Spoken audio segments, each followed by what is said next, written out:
Welcome to the Human Experience Podcast, the only podcast designed to fuse your left and right brain hemispheres and feed it the most entertaining and mentally engaging topics on the planet. As we approach our ascent, please make sure your frontal, temporal and occipital lobes are in their full upright position. As you take your seat of consciousness, relax your senses and allow us to take you on a journey.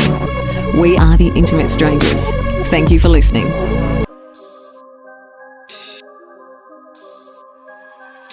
Boom! What's up, you beautiful motherfuckers?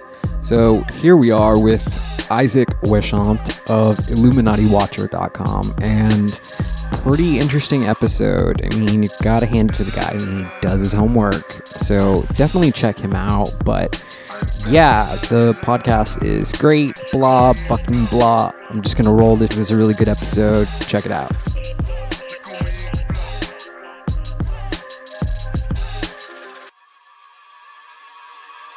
The human experience is 93 million miles away from the nearest rough turbulence, and we're making a 3.2 degree turn into Conspiracy Alley. My co-host, Dr. G, is riding shotgun. Our guest is Isaac Weishaupt. Isaac, welcome to HXP. Hey, thanks. I'm very privileged to be on such a refined podcast as this. I listened to a few of your episodes, and like I kind of talked about with you guys offline, you guys are very much more highbrow than the typical stuff I get into with other shows and material. It's kind of a seedy, dark world that I deal with the conspiracy stuff. So. Well, I will accept that compliment, man. I really appreciate that. I'm pretty entertained by the stuff that's on your website, actually, man. So if we could just dig right into if I have this right, these secret handshake motherfuckers, pardon my American, these secret handshaking motherfuckers are performing these occult rituals inside of our media, inside of the TV that we watch, inside of the music that we hear. What's going on here? Yeah, so let me preface this a little bit so people don't think I'm in my mom's basement wearing a tinfoil hat. This is my hobby because and I'm like a full-time professional square that sits in a cubicle all day doing shit I don't want to do, right? And several years ago, I kind of got steered down this path of conspiracy theory and aliens, and for a long time, it was just kind of entertainment that kind of struck a nerve with me. In a weird way, it kind of made me feel more comfortable thinking there was like these aliens and this conspiracy out there because.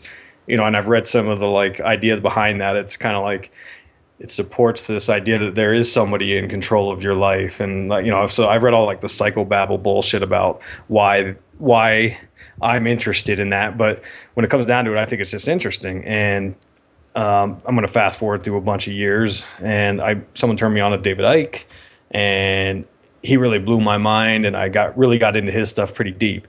And the masses, the majority of people don't, they've never really sat through an 8-hour David Icke lecture or read his 1,000-page books, right?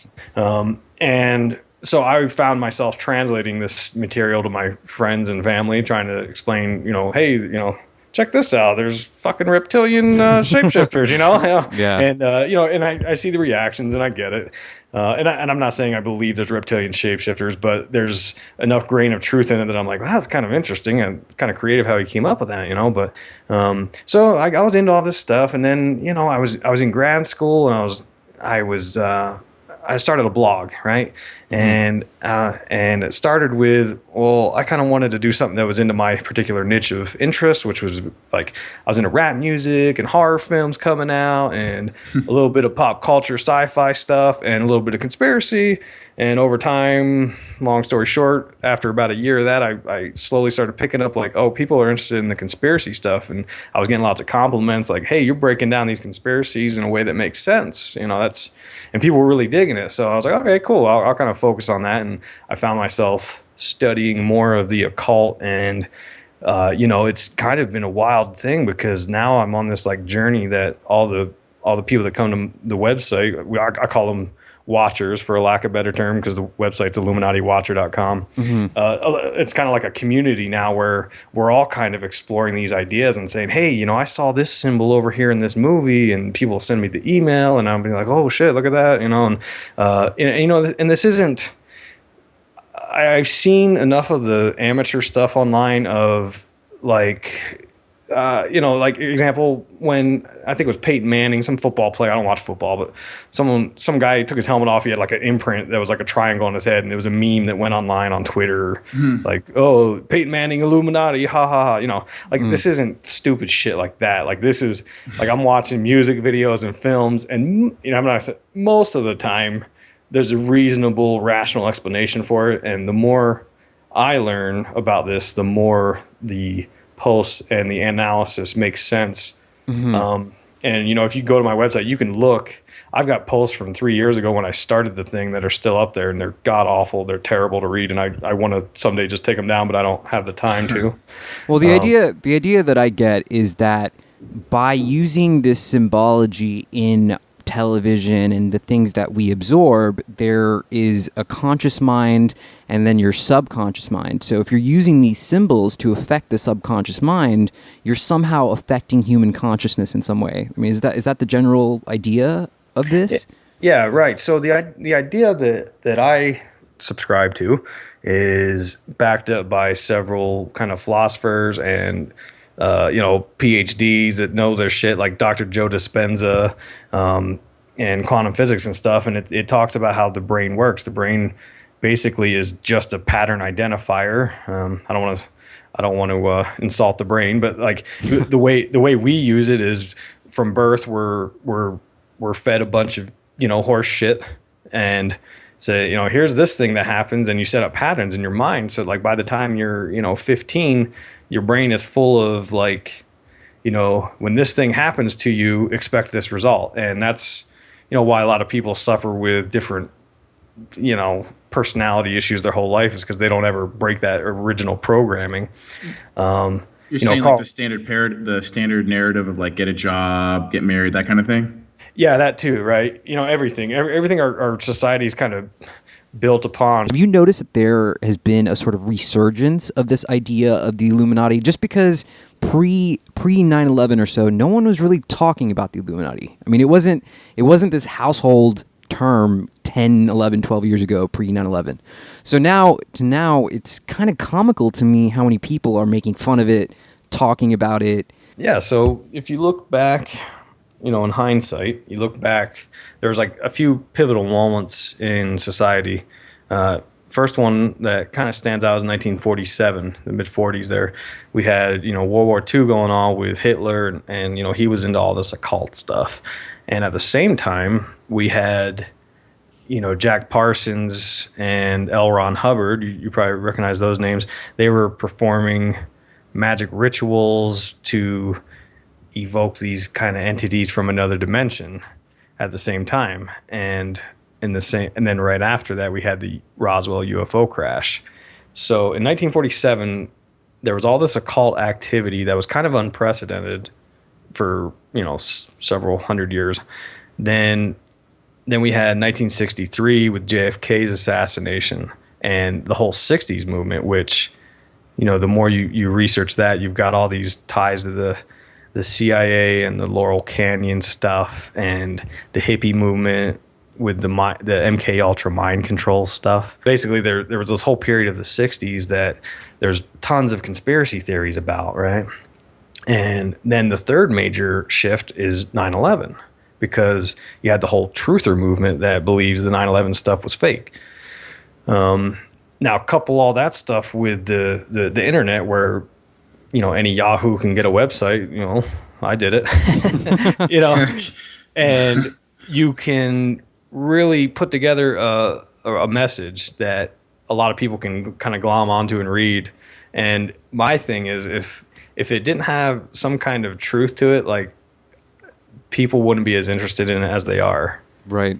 So can we kind of like break down the thread between all these different things you're saying? So there is the Illuminati as far as like Adam Weishaupt in the Bavarian Illuminati. I don't know much about that, but what is the distinction between these groups, like the Freemasons, the Illuminati, the Skull and Bone societies, the Rosicrucians? Like, are they all together, or who's the conductor behind the seats pulling the strings here?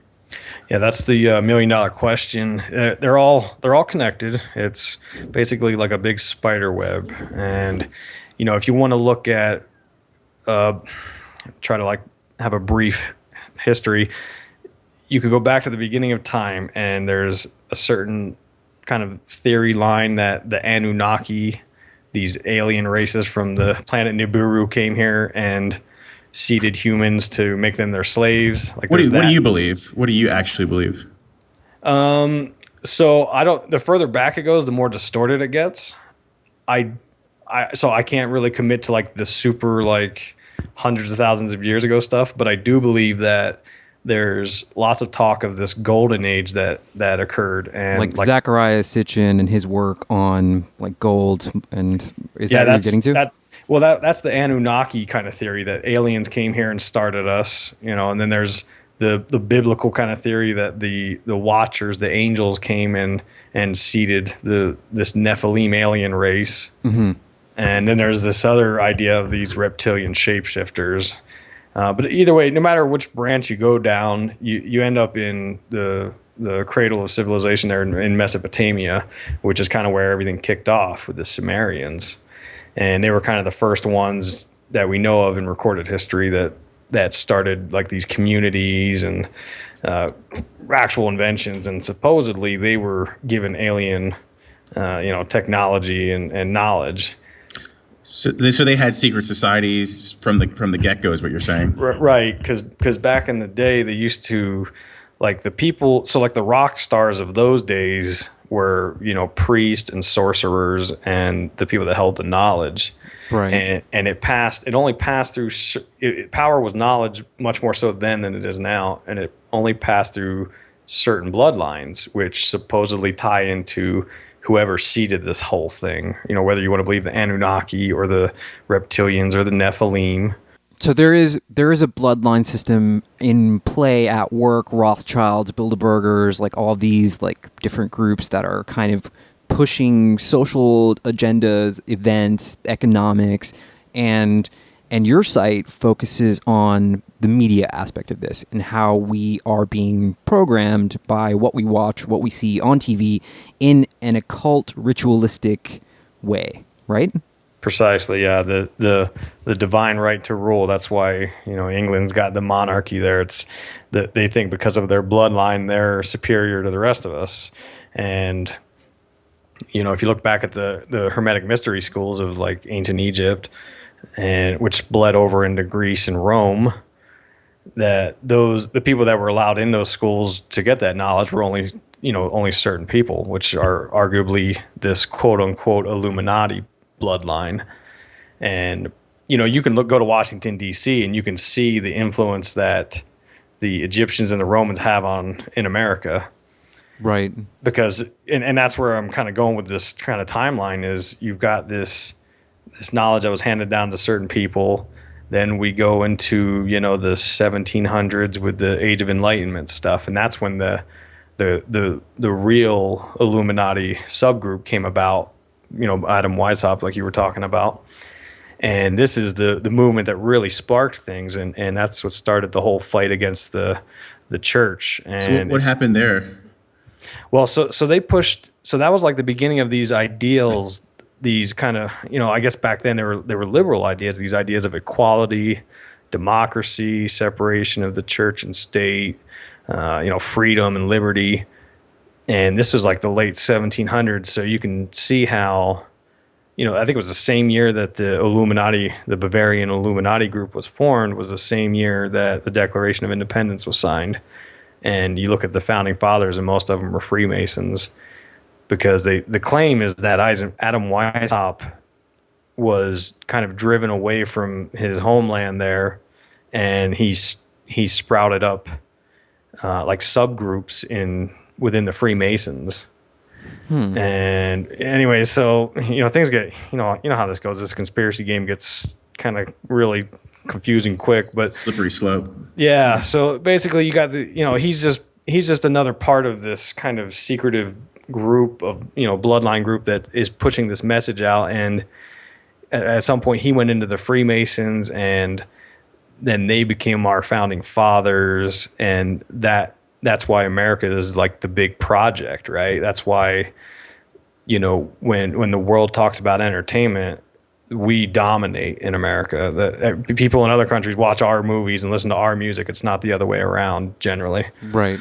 And you look at the symbolism of stuff that you can see in DC, like I was talking about, and this kind of supports that idea because people want to pretend we're this Christian-based, God-fearing country to begin with, but that's absolutely not the case.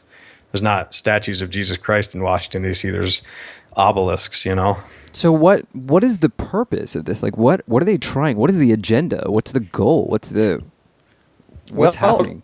See, and that's where I was kind of at that's kind of the stage I was at on the website a couple years ago. I didn't really get it, but then I got into this other theorist, Freeman Fly, and he broke down the magical orders within, like these secret societies that have all these like secret mysticism teachings, which includes like the Kabbalah and this Tree of Life stuff, and different forms of paganism and Wicca, and it kind of, the list goes on and on. There's like these, but it all kind of ties together. It's kind of like the same principle that they all have. And they believe that you can shape the universe towards your will if you conduct certain rituals and use certain symbols, which is why we see all these symbols over and over and over again. So you think they're protecting that information more so than allowing things to get out, it seems? Yeah, I think, there's a certain amount of speculation that has to come into play at some point. Things got driven underground, and all we can really do is observe it and, read through some of the literature that we see. Like, for example, Aleister Crowley seems to be tied in with everything. He's the British occultist of the late 1800s, early 1900s. He's pretty much hailed by all rock stars, and any kind of good occultist has his roots with Aleister Crowley. The most evil man that ever lived. Yeah, the wicked beast or whatever. The wicked beast, yeah.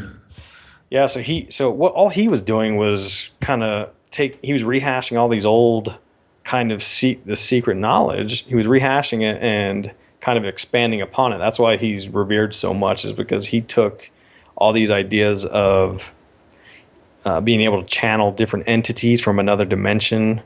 And he did that he did that in Egypt, where he talked to this spirit called Awas that dictated to him this whole Thelema religion that he came up with. And if you look at all his stuff, it all ties together. Aleister Crowley stuff ties in with the Freemasons, which ties into the Ordo Templi Orientis. They're kind of all one and the same. Right, the OTO. In a sense, yeah, because and a lot of the stuff, like I have to go off of what I'm reading, and I don't read through like the super shady materials online that you can tell is obviously not, like, there's no study into it. You can read through some of their books and read it for yourself, like Kenneth Grant, and he started the Typhonian OTO. It's like a branch off of Aleister Crowley, and he talks about channeling these alien entities, which is a very common thing that we're seeing nowadays in all forms of. But you're not saying that Crowley's like definitely involved with these Freemasons or Illuminati. You're just saying that the concept of this deity worship or getting into this mystical realm is something that certain groups are trying to vie for. Yeah, that's what it seems like. It seems so. Like, I explore a lot of the music industry stuff, and I put together a whole book of just rappers and pop singers, and how they all have the same pattern where they talk about how they have different personalities and spirits that take over and alter egos.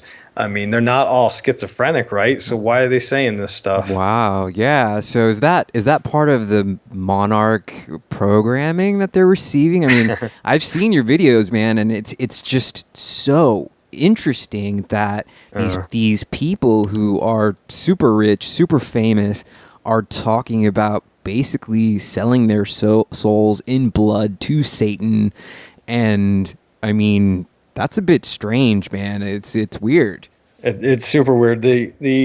So that whole idea of, selling the soul, that's the Faustian bargain. But what's even stranger is that, like, that whole blood sacrifice idea. But I talk about how, just like I talked about a few minutes ago, how you look at the timeline of all these ancient cultures and how we've kind of formed this into this Illuminati bloodline. The ancient cultures used to sacrifice humans all the time to this Moloch deity or Chalk, or you fill in the blank. They would typically sacrifice people in order to appease these gods, to either get it to rain for the crops, or in some cases make it stop raining because it was flooding the crops. And that was all they really knew how to do, hundreds of years ago. So they used to do this all the time. And we're led to believe that we're more advanced than that now. But my argument is there's a subgroup of people that are still hooked into this ancient tradition. And I can back that up with the Bohemian Grove stuff, where, in Northern California, there's this camp that all the elites of the world, not all the elites, but I guess certain privileged elites in entertainment and business and politics, they meet up every year and have a little boys camp, and they do this ritual to this giant stone owl called the cremation of care, where they take a quote unquote mock child and sacrifice it to this deity in effigy. Yeah, it sounds like ritual magic. I mean, that's what. Yeah. So, we're supposed to believe that human sacrifice isn't an option, and I don't know why. I don't know. Like, it's not like we're above killing some fucking people. You know what I mean? Like, we go to war all the time. You know what I mean? It's just murder packaged differently. Well, blood is the ambrosia of the gods, so to speak, and all those rituals that they talk about. Is there something inherent about the energy of human blood and the sacrifice that you mentioned before? Have you ever read a book? I think it was called Die, Sheep Will Die, or something like that. It was this guy that went on this kind of rant online. He had this PDF that was floating, but in the beginning of it, it mentioned what you were saying earlier about how if we were this monkey species, or in these tribes in the Mesopotamian area, right, and we're just learning, math and astrology and astronomy and things like that, and you're this group that knows when there's going to be, say, a eclipse, and you have that information, you're going to use that to control the minds of the other people. Do you think that's how it started? Yeah, they used to follow that Hermetic maxim of as above, so below, where they think that things that happen in the cosmos and the stars, the movement of the different astrological signs and constellations and whatnot, they believe that was tied into what they did on the microcosm on the earth, and vice versa. So and this is an idea that I supported with, there's a guy, Robert Hooke, who used to he studied this thing called somatics, where he would take flour, more or less, and put it on a vibrating plate, and the frequency of that vibration would produce certain patterns. And that's where we get this idea that, like, frequency and waveform vibrations, which aren't tangible things, they're not material things, they can cause different changes and effects in the material world. It kind of gets out into some woo-woo stuff, but I went to college for 8 years, and I've got a master's of engineering, and I studied a lot of physics, quantum physics, and that stuff really blew my mind. This is before I started the website. Like, the whole idea that we our retinas and our corneas are lenses that actually invert everything. So the world is actually upside down, but our brain processes it and reverts it so that we're not confused when we move around. Like that's some crazy stuff, man. Yeah. And like you look at all this quantum physics stuff and all these ideas that things are connected, even though they appear they're not, and things are there until you look at them, then they're not there. And It's insane. It is. It kind of makes you crazy a little bit. Like, dude, like we really don't know what's going on here, and it's all happening right now as we speak. Like just complexity upon complexity. yeah, and it's tough because I like the movie, like The Matrix. The Matrix films were really good for exploring these kind of ideas, and it all ties into like Plato's allegory of the cave and stuff. And it's this idea that like we could be living in a kind of holographic universe, which that's debatable whether or not. But like there's legitimate scientists that argue this, smarter than me. But That's a good segue, actually, because I really want to bring up your work on Stanley Kubrick, because he, to me, is I admittedly am a bit obsessed with the movies that he made, and I just find him so interesting, and he seems to be the most prolific at really demonstrating these symbols in a visual way that is highly complex, and it's very immersive. I mean, do you agree? He brings you into it's almost ritual watching the movie itself. yeah, I agree with you totally. Like I said, like before I was even into any of this stuff, before I was even in conspiracies, when I was a kid, I watched Clockwork Orange and I was hooked, man. I was like and I couldn't explain why. Like I just loved the movie. Then I watched Full Metal Jacket when I was a kid, and I loved that movie too. And The Shining. But then, I was I think I was like maybe 20 when I saw, maybe 22, I don't know, when I saw Eyes Wide Shut. And I was kind of like, I didn't really like the story, but the film had me hooked just like the other two Kubrick films. And I couldn't put my finger on it. I was just like, man, I really like this Kubrick guy. He makes some cool films, And then I got into all this conspiracy stuff and looking for symbolism. And, Jay Weidner, I give him the credit for even piecing this together, because the Shining stuff and the Apollo landing theories that he come up with is what kind of got me interested in Kubrick. And I started looking into like 2001: A Space Odyssey, and I'm finding like this kind of underlying theme that ties in with all these films, and they're the same exact topics that I cover in entertainment industry and other, music videos and films. It's this idea that there's all these occult concepts and symbols and principles, and if you watch his films, you can see them in these films. So yeah, like I agree. Like I'm like, I've seen his films like multiple times, and I'm not really like that with films. Like I typically, like, once is plenty for me. But I mean, Kubrick seemed like he was definitely playing the long game. I mean, if you watch just the way that he released the movies in the order that he released them, they all kind of tie together. And there is, I mean, you guys listening can go watch them for yourselves after hearing this, but I mean, there is definitely a message, a subtext that he is kind of pulling you towards or asking you to like look at. And I mean, the stuff with the moon landing and maybe he was hired to do that. I mean, even without that, wow, man, there is some really deep occult stuff happening in Kubrick's work. I mean, what have you noticed about Kubrick that fascinates you the most? What fascinates me the most? Oh boy, I think the fact that we see those same, like, for instance, Clockwork Orange. It's pretty much like an MK Ultra mind control film.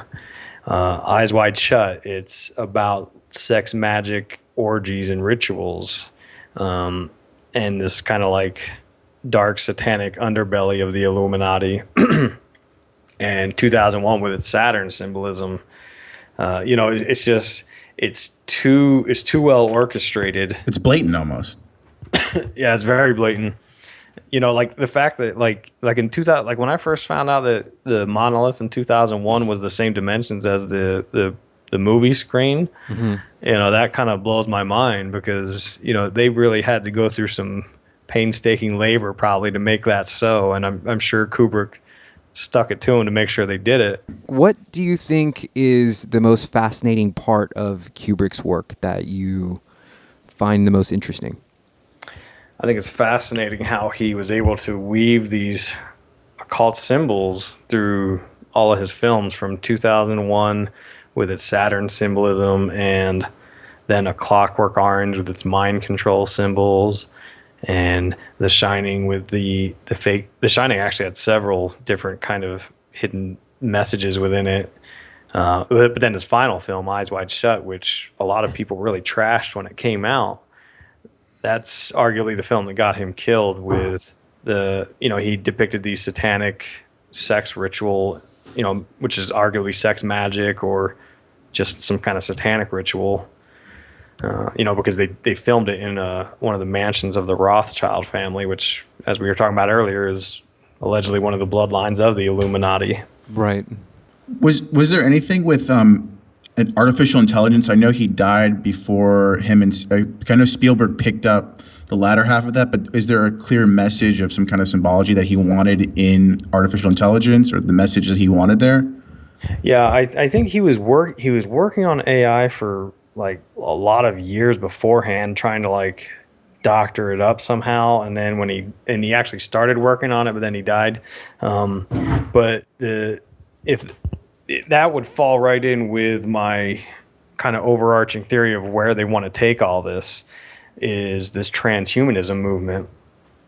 And a lot of people don't see it coming.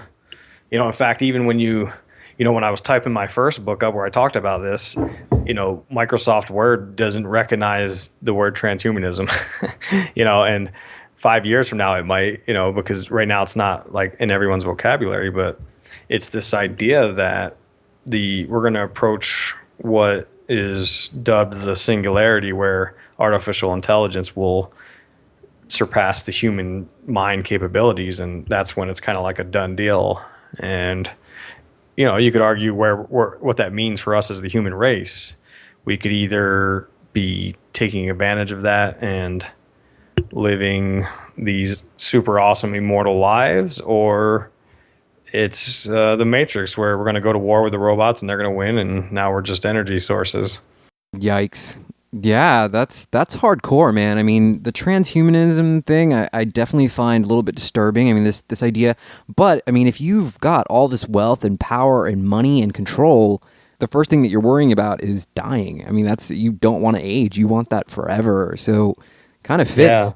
Yeah, look at our culture, how much emphasis we put on looking young, and that's just getting worse and worse. You see more and more plastic surgery, and the entertainers of today are, teenagers. It's kind of weird. I remember when I was a kid, like, I don't know, the music groups were in their 30s or whatever, and now, the people that are famous for music are like teenagers, It's like an anti-death cult almost. Yeah, it's this obsession of getting younger. And another idea you could look at with this transhumanism agenda is that these people make these Faustian bargains with the devil, and they sell their soul to the devil to get fame and fortune. And, the payback for that is when they die, they go to hell, their soul goes to hell, right? Well, if they can master transhumanism, they can arguably live forever and never have to repay that debt. Now, wow. This is kind of, unfortunately, this is where I see everything going, and it kind of freaks me out because, like when I studied electronics engineering and math. I had a math minor, and we looked a lot at, we were plotting curves for different things, like, for example, Moore's law, which says the number of transistors that fit on a chip doubles every 2 years, roughly. And that's an exponential curve, which means it increases very rapidly. But humans, our mind thinks, when we predict things, we can only predict linearly. Like we say, if this, then that. And that's pretty much the extent of what we naturally think of.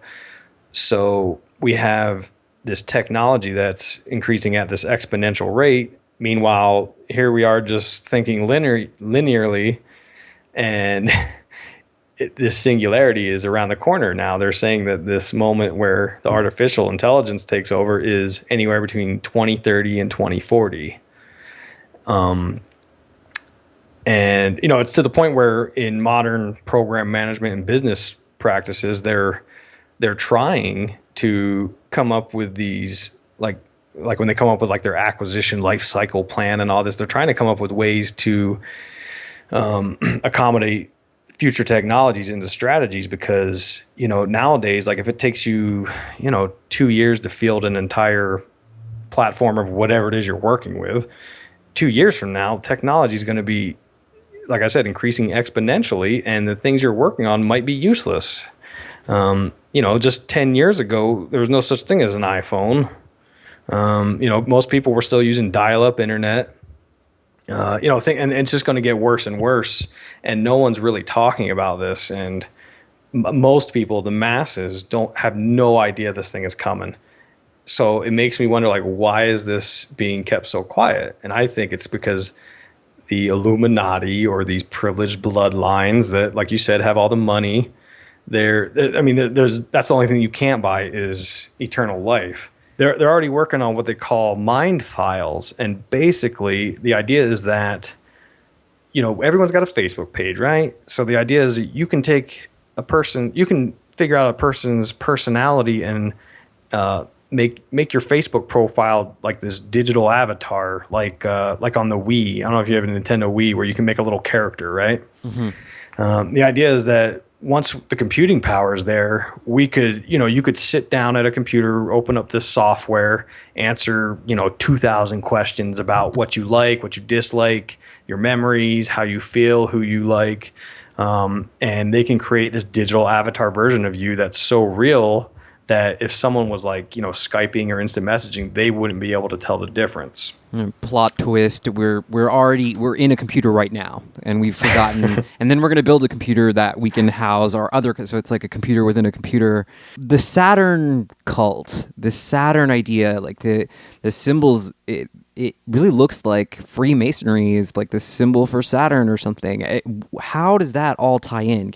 That's one of the like the more mysterious things. I'm still trying to kind of decode a lot of that, but basically, if you read some of the occult literature from, Satanists, they'll talk about the Brotherhood of Saturn, for example. It's like another one of these magical orders, and they worship Saturn because, like, back in the day, Saturn was the outermost planet, and that was kind of the outcast of all the planets. And, Satanists and most left-hand pathers, they worship Satan and nonconformist things because they simply don't want to conform to what society tells them to believe in. And, this is why stores like, Hot Topic are so popular, and all these dark goth kids are all around us because they're tired of hearing the Christian message or whatever they think is being forced down their throats. So back in the day, when they used to worship stars and planets, the occultists used to worship Saturn. Now, there's different theories on why that is.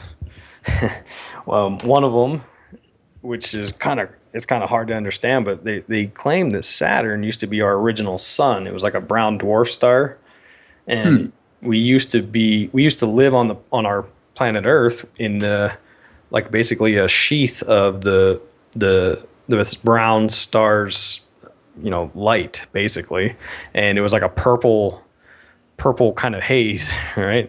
Like Jimi Hendrix. And this idea was actually supported by a friend of Albert Einstein's, Velikovsky, where he says Saturn used to kind of be in the place where it was, right adjacent to the Earth, and then it got whacked by something and then got shifted out into the, outer planets, and then the moon showed up right there, and that's how the moon got here. Are you familiar with Jordan Maxwell's work about the Saturn cult? No, you're the second. I've heard of Jordan Maxwell. You're the second person that actually said you need to check out his Saturn stuff. So It's crazy. It's crazy. I'll have to really get on that. Yeah, there's this Saturn stuff's kind of weird to me because it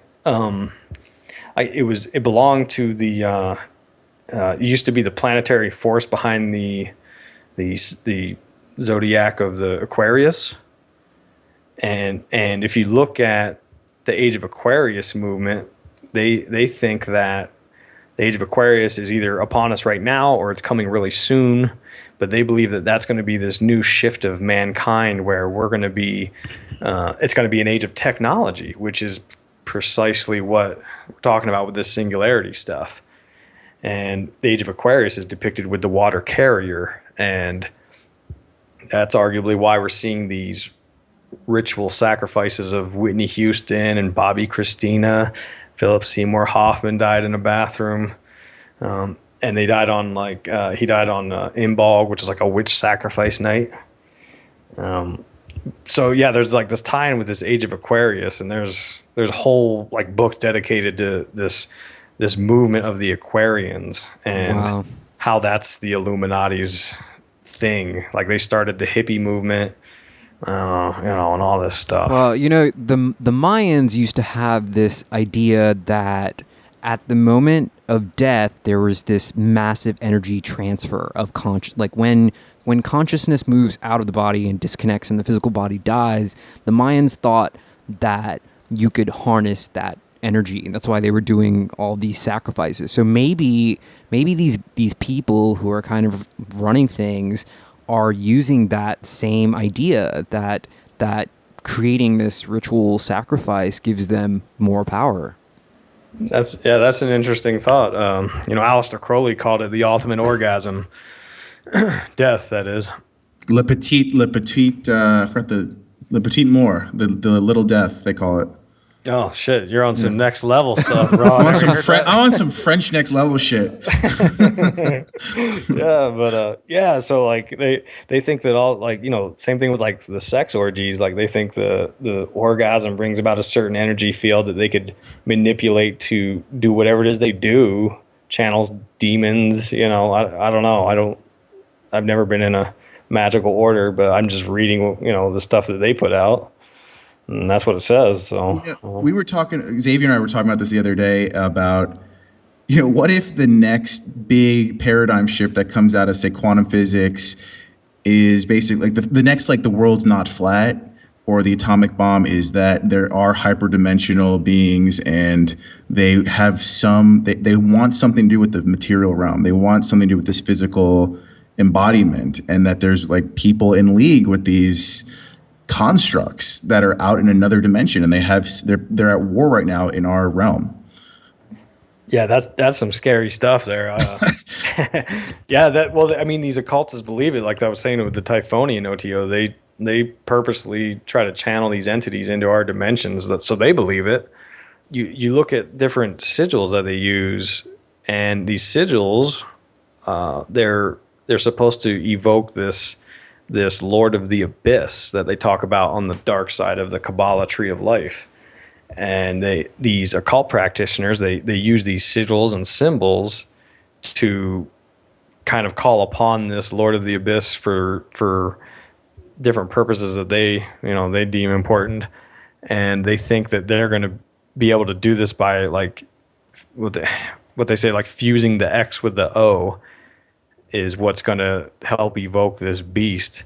And I point out all these images that you are finding of the X over top of the O, like X-Men, Xbox, Russell Brand show Brand X. Wow. Ariana Grande's latest video, I saw it. And part of it, like I'll be the first to admit, I'm looking for these patterns.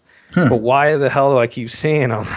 Chris Brown's latest album, I think, was X also. Right. There's several albums. There's Ed Sheeran's got an album that's got a big X. It's supposed to be called Multiply, but all it's on it is a big X. Like I said, Chris Brown, Kylie Minogue has an album called X.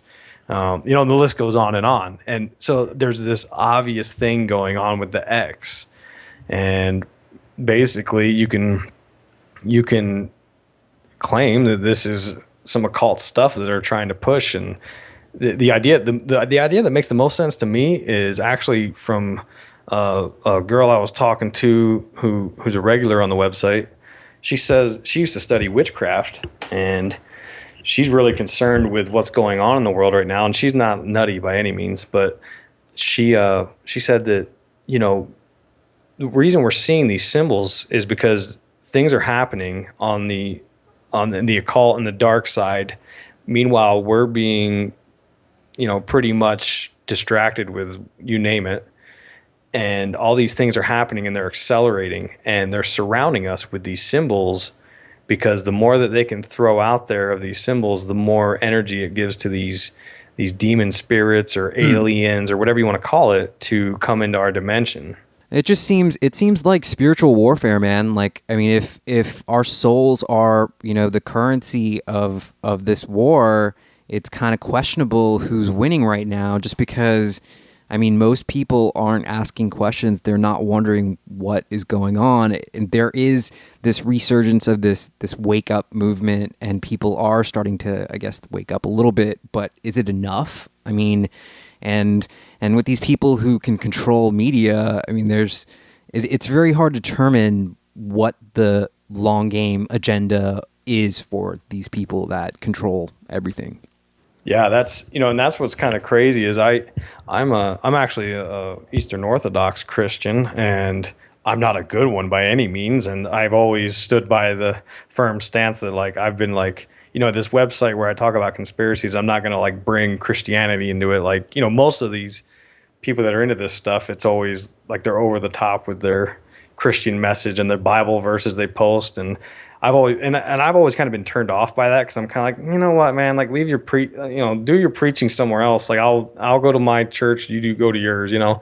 And I've always kind of been, you know, like, because you know, I never regularly attended, and you know, in the last few years I've been more regular with it. But the more I'm learning about this, the more it's kind of solidifying my belief in Christianity, because I'm like, dude, like all this stuff was predicted and talked about, and we're going through it. And like you said, it's a battle. It's a spiritual battle for our souls. And I feel like most people are losing because they're distracted with the Illuminati's agenda of football and TMZ and Kim Kardashian's ass, you know?